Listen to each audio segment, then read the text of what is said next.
هل انا شخص سيء عشان انا ما حضرتش جنازة ابويا especially ان هو عمل حاجة كبيرة جدا جدا جدا قبل ما يموت؟ انا هتكلم بلسان البنت.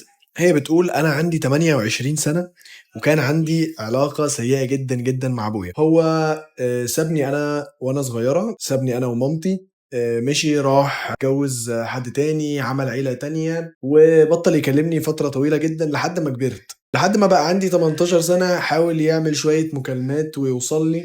بعدها لما بدأت أشتغل بقى بيكلمني عشان أبعت له فلوس، لكن ما كانش فيه علاقة أبوية من أي نوع. لما لقيت إن هو بقى شخص حتى لما هو بيحاول يكلمها مش بيكلمها عشانها، بيكلمها عشان هو بيستغلها، هي من نفسها قطعت علاقتها بالراجل وبطلت ترد عليه وكل حاجة، وخلاص هو مش شخص مش في حياتها. نطلع بالزمن لقدام 6 سنين أو 7 سنين من آخر مرة هي كلمت باباها. جات لها مكالمة من مرات أبوها، قالت لها باباكي مات، الجنازة اليوم الفلاني. قالت لها أنا مش هحضر.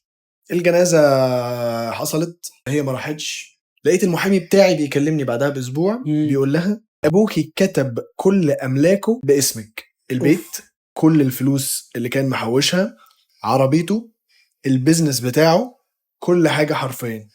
والبنت بتقول ان الحاجات اللي المحامي بدأ يقولها هي ما كانتش متخيله انها اصلا عند ابوها. apparently كل ما يملك، وكل ما يملك ده كان كتير جدا جدا جدا إمم. جدا. طبعا هي بتقول ان دي كانت خضه بالنسبه لها، هي مش فاهمه ده ايه، ليه ساب لها كل ده، هل هو كده بيحاول يعوض اللي هو كان عمله فيها؟ هي مش فاهمه اي حاجه. بدأ مرات ابوها اخواتها اللي هم مش الشقق، اللي هم ولاده يعني من الست التانية، يقولوا ان هي كده سرقت ورثهم. وهي بدأت تقول هل اخد الفلوس دي تعويض عن اللي هو عمله فيا كل ده، ولا دي فلوسهم عشان انا ما استاهلش اخد فلوس الراجل ده لان انا ما كنتش جزء من حياته؟